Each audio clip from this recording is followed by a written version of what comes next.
My wife showed up drunk to my best friend's bachelor party in lingerie, yelled, "Don't touch me, I am not your property." When I tried to pull her out, so I dumped her on the spot. Now she's crawling back. Sup Reddit. My wife crashed a bachelor party half naked and told me I was only a husband. She was looking for her breakthrough moment. I gave her a breakdown instead. Grab a chair and enjoy the chaos. I, 36 male, work in cybersecurity, spend my free time maintaining a respectable collection of vintage collectibles. Met my wife Callista, 35 female, back in 2016 at some pretentious art gallery opening in Brooklyn. She was doing the whole aspiring actress routine, working the room like she was already famous. I was there because my buddy Coleman dragged me along, promising free refreshments and easy networking. The only thing I networked with was Callista, who cornered me by the canapé table and spent 20 minutes explaining how she was definitely going to be the next big thing. Here's what you need to understand about Callista. She didn't just want to be an actress. She needed everyone to know she was an actress. Community theater? She'd mention it 3 times in one conversation. Extra work on some indie film that went straight to streaming? You'd think she co-starred with Tom Cruise. Her friends swore she looked like Meghan Markle, which is code for mediocre actress, elite-level audition for sainthood. We got married in October 2018. Small ceremony. Her friends showed up dressed like they were attending the Oscars. My friends showed up in suits they bought specifically for my wedding. It was perfect. For about 6 months. Then reality hit. She auditioned nonstop and booked almost nothing. Instead of adjusting her expectations or developing actual skills, she doubled down on the fantasy. And I was the guy funding it. Classes, headshots, professional makeup she needed for auditions. The whole future star starter pack. I kept paying because I thought that's what loyalty looked like. Somewhere around 2022, I stopped believing in her dream. I just kept financing it. Her friends Sabine and Paloma didn't help. Both single, both equally delusional about their acting careers, both convinced that marriage was somehow holding Callista back from really committing to her craft. Yeah, marriage to the guy paying all her bills was definitely the problem. They'd have these get-togethers, on my dime, where they'd reinforce each other's worst ideas and talk about disrupting the industry like they were tech entrepreneurs, instead of unemployed actresses hoping for their next background role. The breaking point started creeping in around early 2023.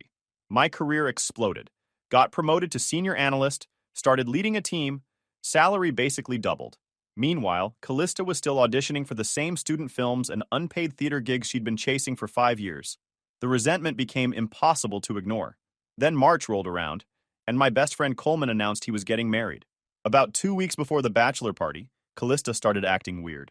She kept talking about needing to do something bold for her career, how she was tired of waiting for opportunities to come to her. That Tuesday, she'd gotten a rejection email from some casting director she'd been chasing for months. Not even a callback, just a form letter thanking her for her time. She spent the entire night crying in the bathroom. Sabine and Paloma came over to support her.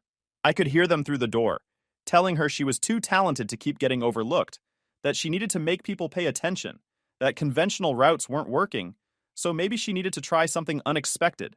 The Thursday before the party, I came home to find Callista, Sabine, and Paloma in our living room, laptops out, giggling like teenagers plotting something stupid. They immediately closed everything when I walked in. The energy shifted from excited to defensive in about half a second. Planning something? I asked. Just working on Callista's social media presence, Sabine said with this smug smile. She needs to be more visible if she wants to get noticed. I didn't think much of it. Callista was always trying some new strategy to jumpstart her non-existent career. Friday night, I was packing for the bachelor party weekend. Callista was on the couch with her phone, barely acknowledging my existence. I'm leaving around 8 tomorrow morning, I told her. Should be back Sunday afternoon. Mm-hmm, she said, not looking up. You good here by yourself? I'm always good by myself. Some of us don't need constant supervision. There it was. The resentment, sharp and immediate. I'd gotten used to it, but it still landed every time. Okay then, I'll text you when I get there. Saturday morning, I drove upstate with Merrick and Chris, 2 other guys from Coleman's circle. The drive up was smooth. Merrick and Chris were arguing about whether the Bears had any chance this season. They didn't. And I was just enjoying not thinking about Callista for a few hours. I'd turned off my phone notifications. This was Coleman's weekend, and I was determined to be present for it. We got to the house around 11. The place was stunning. Coleman had spared no expense, and it showed. He greeted us at the door already holding a drink, grinning like an idiot. Gentlemen, Welcome to my last weekend of freedom. Everyone cheered.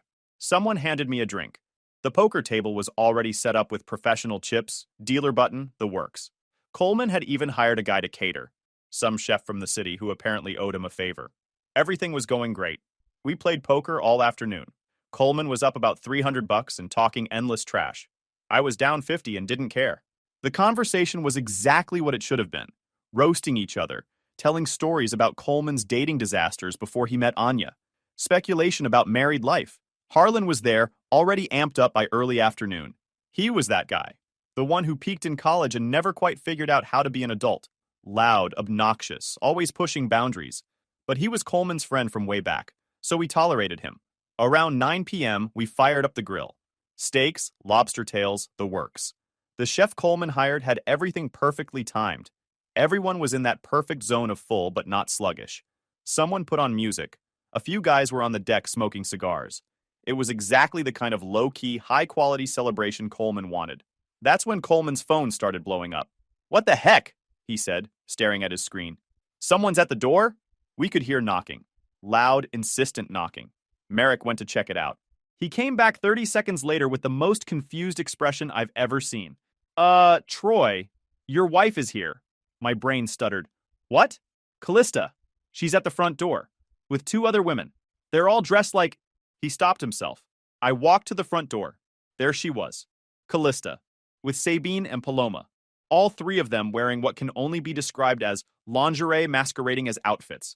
Callista had on this barely there red bodysuit that left nothing to the imagination. Sabine and Paloma were similarly underdressed. Black lace, see-through panels, all 3 in heels they could barely walk in. Callista came in hot, already loose and loud, like she'd been pre-gaming her courage.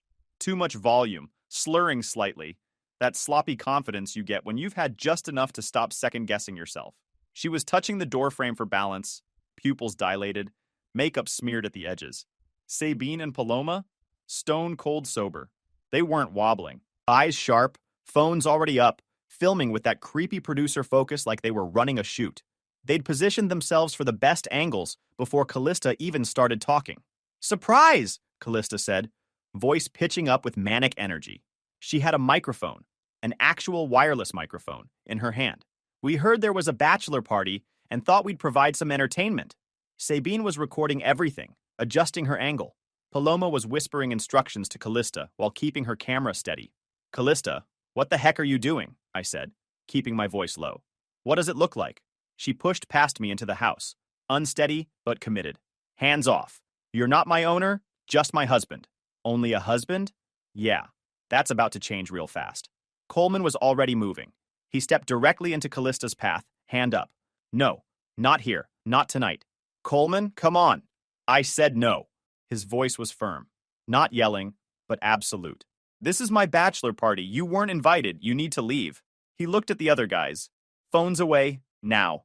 A few guys who'd started recording put their phones down. Most were just staring, trying to figure out what the heck was happening. Callista tried to push past Coleman anyway. "You don't understand. I need this. I need people to see." "Troy," Coleman said, looking at me. "What do you want to do?" "We're leaving," I said to Callista. "Now." She pulled her hand away from me. "Don't touch me. This is my moment." "Your moment?" I said. "Callista, you're half naked at my best friend's bachelor party, offering to strip for a room full of men. This isn't a moment. This is a breakdown. You don't understand. You never understand. I need exposure. I need people to see what I can do." Harlan, who'd been watching the whole thing with this stupid grin, stumbled over. "Come on, man. Let her perform. We're all adults here." Coleman stepped between us. "Harlan, shut up." Before Coleman could do anything else, Harlan grabbed Callista's waist. "Come on, sweetheart. Show us what you got." I didn't think. I just moved. My foot connected with Harlan's face so hard I heard something crack. He went down like a sack of bricks, blood pouring from his nose. The room erupted. Guys were yelling. Someone was calling Harlan's name. Sabine and Paloma were screaming, but they were still recording, phones up, capturing everything. Callista was still holding that microphone, swaying, staring at me like I was the one who'd done something wrong. She looked confused, like the plan was supposed to go differently. Coleman was helping Harlan up, but he looked at me with this expression that said he got it, that he understood why I did it. Then someone said the words that made everything worse. I already called 911. The cops showed up about 10 minutes later. 2 patrol cars, 4 officers. By that point, Harlan was sitting on the couch with a towel pressed to his face, still bleeding. Callista and her crew were standing in the corner. Everyone else was trying to explain what happened all at once. One of the cops, older guy, looked tired, separated me from the group. You want to explain what happened here? That guy grabbed my wife without her consent. I reacted. By kicking him in the face? Yeah. He looked over at Harlan, then at Callista in her ridiculous outfit, then back at me. That your wife? For now, he sighed. Wrote something in his notebook. Look, I get it. But there's blood, there's witnesses, and technically that's assault. I gotta take you in. Coleman tried to step in. Officer, Harlan initiated physical contact. Troy was defending. I understand, the cop said. But that's for the DA to sort out. Right now, I've got a guy with a broken nose and another guy who admits to kicking him. That's enough for me to make an arrest. They cuffed me, right there in front of everyone. Read me my rights. The whole production. Coleman looked like he wanted to argue more, but I just shook my head at him. It's fine, I said. Just make sure they leave. They're already gone, Coleman said. I'm calling you a lawyer first thing tomorrow. The holding cell was exactly what you'd expect. Cold metal bench, fluorescent lights that never turned off, smell of industrial cleaner, and something I didn't want to identify. There were 2 other guys in there. One passed out in the corner, another just staring at the wall. They processed me through intake around midnight. Fingerprints, mugshot, the whole degrading ritual. Then back to the cell. The light stayed on, always on. You lose track of time fast when there's no day or night, just that constant fluorescent hum. I didn't sleep, couldn't sleep. My mind was going through everything that had just happened on a loop. But somewhere between the breakfast tray and the endless fluorescent glare, something shifted. The exhaustion and hunger stripped away everything except one cold, clear truth. I was done negotiating with people who treated me like collateral damage in their own stupid plans. Late afternoon the next day, had to be at least 16, maybe 18 hours after they brought me in, a different cop came by. Troy? Yeah. Your lawyer posted bail. You're free to go. Court date's in 3 weeks. I walked out into the late daylight. Coleman was waiting in his car in the parking lot. Get in, he said. We didn't talk much on the drive back to the house. He told me he'd called his family's lawyer, that Harlan had declined to press charges once he realized he'd started the physical contact, that the ADA saw the witness statements and offered disorderly conduct, which would likely get dismissed entirely. The lawyer was confident. Thanks, I said. Don't thank me. You shouldn't have been arrested in the first place. When we got back to the house, my car was still there. So were my bags. Coleman had packed everything up for me. I got in my car. Started the 2-hour drive back to the city. My hands were shaking on the steering wheel. Not from fear or regret. Just the adrenaline and exhaustion finally crashing out of my system. I hadn't really eaten since Saturday dinner. Hadn't slept in over 30 hours. My body felt like it was running on fumes and rage. I pulled over at a rest stop about halfway home. Got coffee and a breakfast sandwich I barely tasted. Sat in my car for 20 minutes. Just breathing. Letting my heart rate come back down.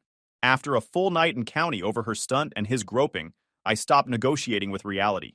By the time I got back on the road, I knew exactly what needed to happen next. I got home around 7 p.m. First thing I did was call my lawyer. Left a voicemail explaining I needed to file for divorce immediately and that we had a prenup that needed to be enforced. I was calm. Gave him all the relevant details. Second thing I did was lock down my side of the financial mess before it turned into a hostage situation. I reset passwords where I was allowed to, set up new ones with 2-factor authentication, and made sure nothing could get quietly drained overnight. On the joint checking account, I moved exactly half into a separate account in my name, left the rest untouched for bills, and logged every cent like I was building a case file. Screenshots, timestamps, confirmation emails, the whole boring digital paper trail. If a judge ever asked why, the answer was simple. I wasn't hiding money. I was preventing a midnight wipeout while the divorce got filed. Third thing I did was pack all of Callista's belongings. Stuffed it all into garbage bags and boxes. Took me about an hour. While I was packing, I found her journal. Just sitting there on her nightstand, not even hidden. I opened it and man, it was basically a shrine to her own desperation. Weeks of entries where she's hyping herself up like she's already famous. Writing out little plans with Sabine and Paloma like they're running a studio instead of 3 unemployed theater kids. She'd scribbled stuff like, "This is how you get noticed. Bold girls win. I'm not waiting anymore." Whole pages about how crashing a bachelor party half-naked was going to be her breakthrough moment. Not because she had talent lined up, because she thought chaos was a shortcut. She even had cringe little rehearsal notes, like, smile when I walk in, own the room, don't let Troy ruin the vibe. If they laugh, that's good. If they stare, that's better. She wrote about viral energy, the way broke guys talk about crypto. Just pure fantasy dressed up as strategy. And of course, I'm the villain in her head. Entry after entry about how I'm safe and small-minded and don't get what artists have to do. Meanwhile, I'm the one paying for her classes, her headshots, her whole cosplay of being the next big thing. She wasn't planning a career move. She was planning a tantrum with lighting and a soundtrack. I took photos of the pages that mattered, then put the journal back in her box.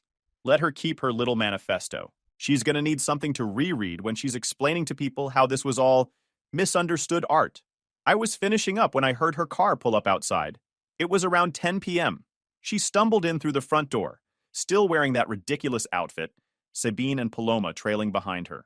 Callista still looked out of it, not falling down, but that exhausted, coming down kind where reality starts creeping back in. Sabine and Paloma looked tired but clear-eyed, all three of them clearly thinking they'd just had the adventure of a lifetime. They stopped when they saw the bags. "Troy," Callista said, her brain struggling to process what she was seeing. "What are you doing? What does it look like? I'm kicking you out." "You can't kick me out. This is my home too."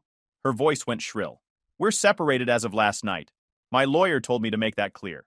This situation needs to not turn physical. So you're leaving." Sabine stepped forward. "She wasn't offering sexual services. She was performing. There's a difference."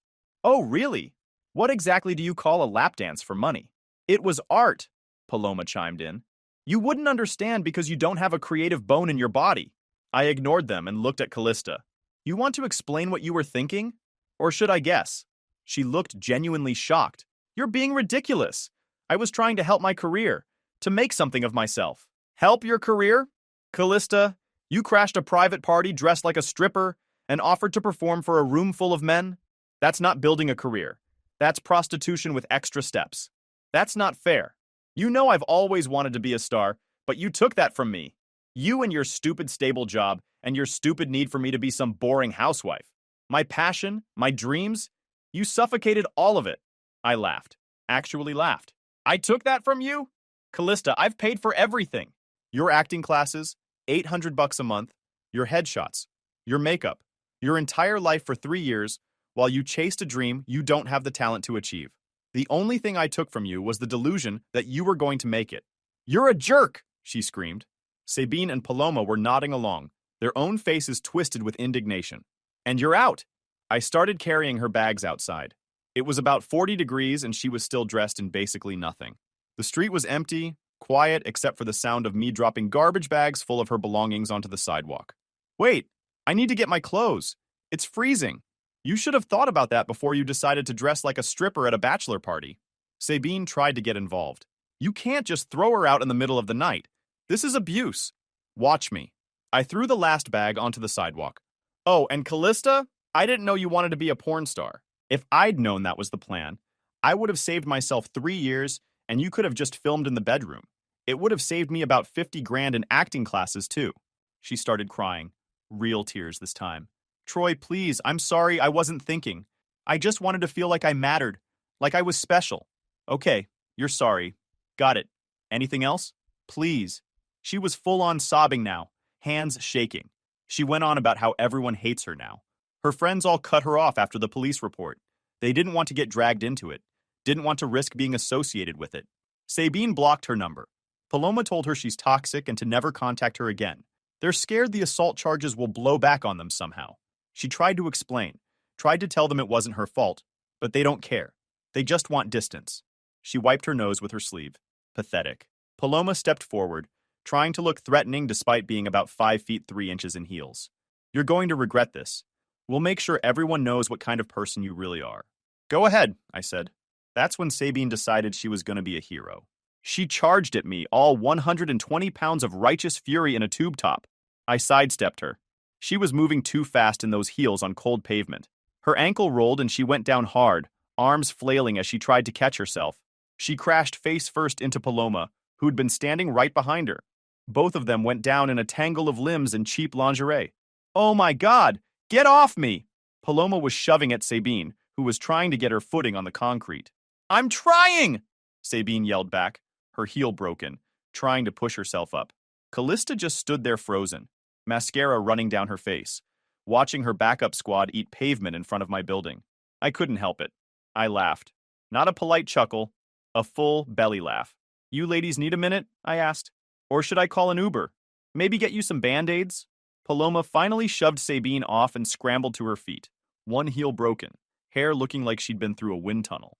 "This isn't over." "Yeah, it is, and you lost." I went back inside and locked the door. Deadbolt, chain, everything.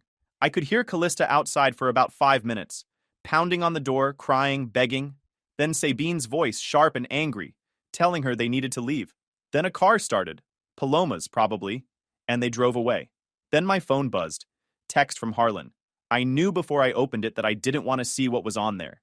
10 seconds. That's all it was. Callista, giving Harlan a lap dance. Full contact. His hands on her hips while she grinded on him. Other guys cheering in the background. The timestamp showed it was at some bar downtown. They'd left the party and kept going. Then the text came through. "Your wife knows how to party, bro. Thanks for the entertainment." That's when something clicked in my brain. Harlan wanted to humiliate me. Sent me proof of it like it was a trophy. Like he'd won something. He had no idea what he'd just handed me. Second text from Harlan. "She's a natural. Should have seen the encore." Third text. "Don't worry. What happens at bachelor parties stays at bachelor parties LMAO." Sunday morning, I woke up with absolute clarity. Harlan had given me everything I needed to destroy him. First order of business, Harlan. I didn't need access to company servers. I didn't need to play keyboard Batman. Harlan handed me everything I needed the moment he texted me that video, like it was a win. Started with some basic research. Social media, LinkedIn, mutual friends. Harlan worked in commercial real estate. One of those guys who's all about his professional image and building relationships. Had his face plastered all over his company's website. Top producer 3 years running. The kind of job where reputation is everything. Also had a girlfriend. Serious girlfriend. Found her Instagram in about 30 seconds. Hadley. Posted about their 3-year anniversary 2 months ago. Lots of couple photos. Comments about my forever person and can't wait to marry this man. Recent posts showed ring shopping hints and venue tours. They were clearly about to get engaged. Harlan had tagged her in a post from the bachelor party. "Boys' night with my crew. Love you, babe. See you tomorrow." Yeah, about that. Hadley deserved to know who she was planning to marry. Harlan's company deserved to know what kind of liability they had on payroll. Not my job to interpret it for them. Just my job to make sure they had the facts. Monday evening, I sent an email. Kept it simple. "Hadley, I was at the bachelor party this weekend.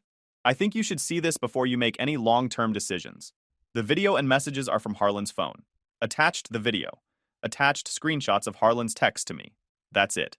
No accusations, no commentary, no drama, just facts. Let her draw her own conclusions. Didn't expect a response. Tuesday morning, she wrote back, "Thank you for sending me this. I'm sorry about your wife. No one deserves that. Harlan tried to tell me you were lying, that you edited the video or made it all up because you were jealous. Then I talked to 3 other guys who were at that party. They all confirmed it happened exactly like the video shows. We were going ring shopping next month. I was about to marry someone I clearly didn't know at all. He's been lying to me about who he really is for 3 years. I can't believe I almost committed my life to this. Thank you for showing me the truth before I made the biggest mistake of my life. You saved me from something I would have regretted forever." Tuesday, I handled the workplace situation. Harlan's company had an anonymous ethics reporting line on their website. I'd found it during my research. Kept the report clinical. Employee Harlan was recorded on video engaging in physical contact of a sexual nature with an individual at a private event. Employee subsequently distributed this video to others via text message with commentary. Evidence attached. Documenting in case of future liability. Attach the video. Attach the texts. Nothing else. No accusations of harassment, no demands for action, no emotional language. Just, here's what happened. Here's the proof. Here's your liability exposure. HR doesn't need you to explain why something's bad. They just need to know it exists and that it's documented.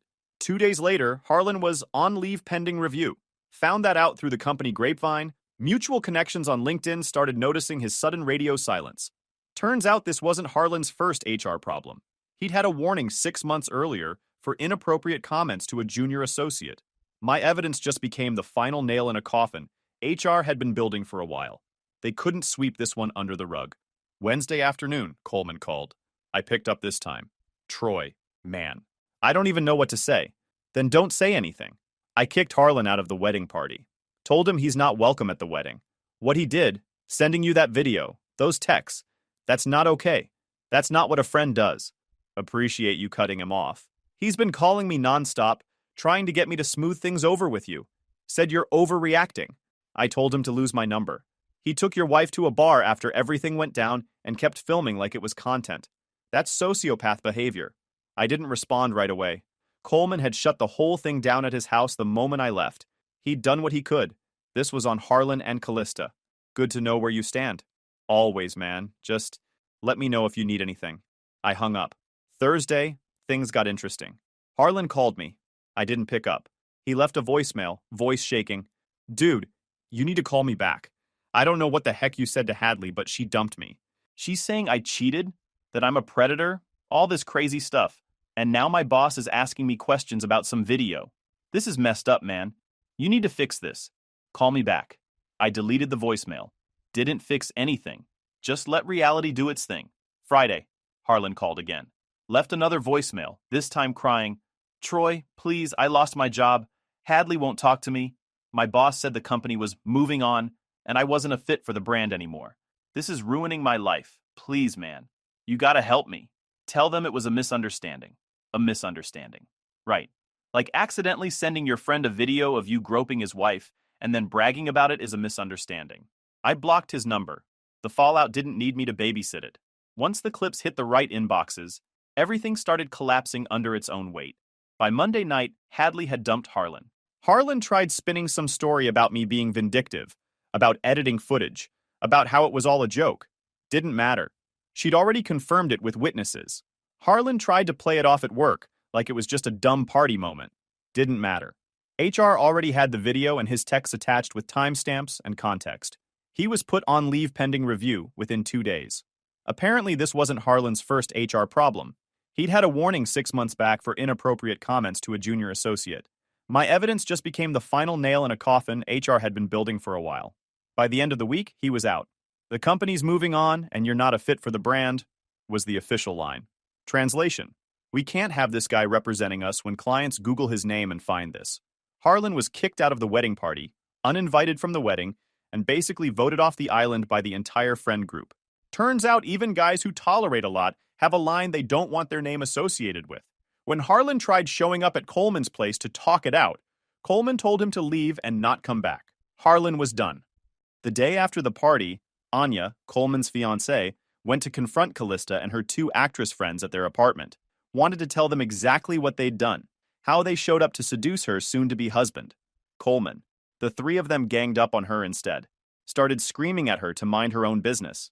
When Anya tried to leave, Sabine shoved her into a wall. Paloma grabbed her arm hard enough to leave bruises. Callista just stood there and watched it happen. Anya filed a police report that same day. Had photos of the bruises, security footage that showed exactly who put hands on who first. The DA's office offered all 3 of them plea deals. Video evidence plus witnesses plus visible injuries meant they had no leverage to fight it. Sabine and Paloma each took misdemeanor assault charges, probation, and fines. Callista got dragged into it too as an accomplice, since she was present and didn't intervene. All 3 of them now had assault charges on their records. Good luck booking acting gigs with that showing up on background checks. My lawyer served Callista divorce papers that same week. She tried the prenup duress angle like I knew she would. Her lawyer shut that down in about 48 hours. Told her straight up she had no case, that the prenup was airtight, that fighting it would just cost her money she didn't have. She signed 3 weeks later. Clean, quick, nothing for her to fight over except the consequences she'd already earned. The prenup was enforced exactly as written. She got back what she'd brought into the marriage, which was basically her car and her delusions. I kept the apartment, the savings, everything I'd built while she was off pursuing her career. She moved out within a week of signing. Heard she went back to Ohio to live with her parents. The criminal charge against me? Coleman's family lawyer handled it like I knew he would. 5 witness statements, all confirming Harlan had initiated unwanted physical contact with Callista.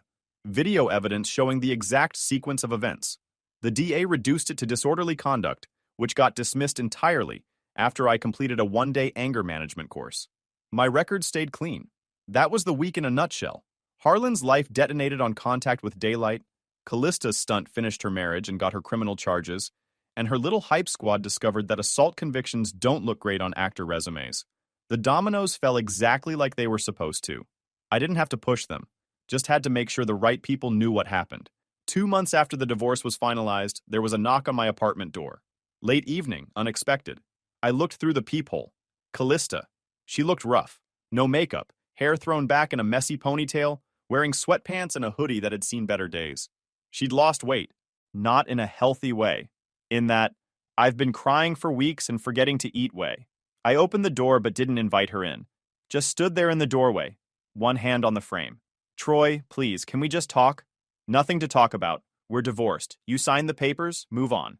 I know I messed up. I know I did. But we can work through this. People get past things like this all the time. I'll get help. I'll stop trying to act. I'll be better. I'll be whatever you need me to be. I actually laughed. Couldn't help it. Callista tried to explain herself. Said Harlan kept pushing. The guys kept encouraging it. She didn't know what to do. I cut her off. Told her she chose to stay, chose to dance, chose to grind on him while everyone watched and filmed it. Those were her choices. Nobody forced her. Her face crumpled. The tears started flowing for real now. I don't know what I was thinking. I thought it would be fun.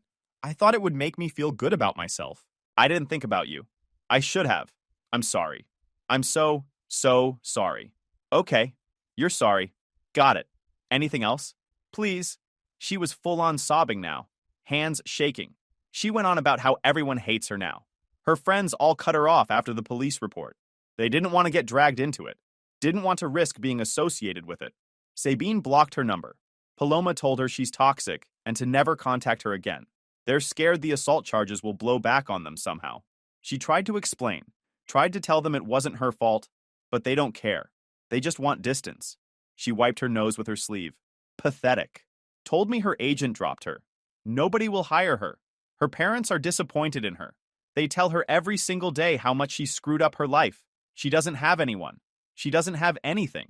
She's working at a coffee shop in Ohio, making minimum wage. She can't even afford her own apartment. She's living in her childhood bedroom like she's 16 again. Sounds rough. Troy, I'm drowning. The girls caught assault charges and I'm stuck back home with nothing. I threw away the best thing in my life for one stupid night. Please, I need your help. Just temporarily. Just enough to get back on my feet. Maybe you could send me some money? Just until I get settled? I'll pay you back, I promise. I stared at her for a long moment. Let her stand there with her tears and her desperate, pathetic pitch. Let her feel exactly how little her words meant to me now. What about everything I sacrificed for you? She tried again, voice breaking. Callista, let's be really clear about something. You didn't sacrifice anything for me. I thought you loved me, she whispered. I did. Then you showed me exactly who you are. And I believe you. She started to say something else. I didn't let her. You made your choices, Callista. You chose to humiliate me. You chose to throw away our marriage for attention. You chose your delusional acting career over basic respect. And now you're dealing with the consequences of those choices. That's not my problem anymore. But I don't care what you need.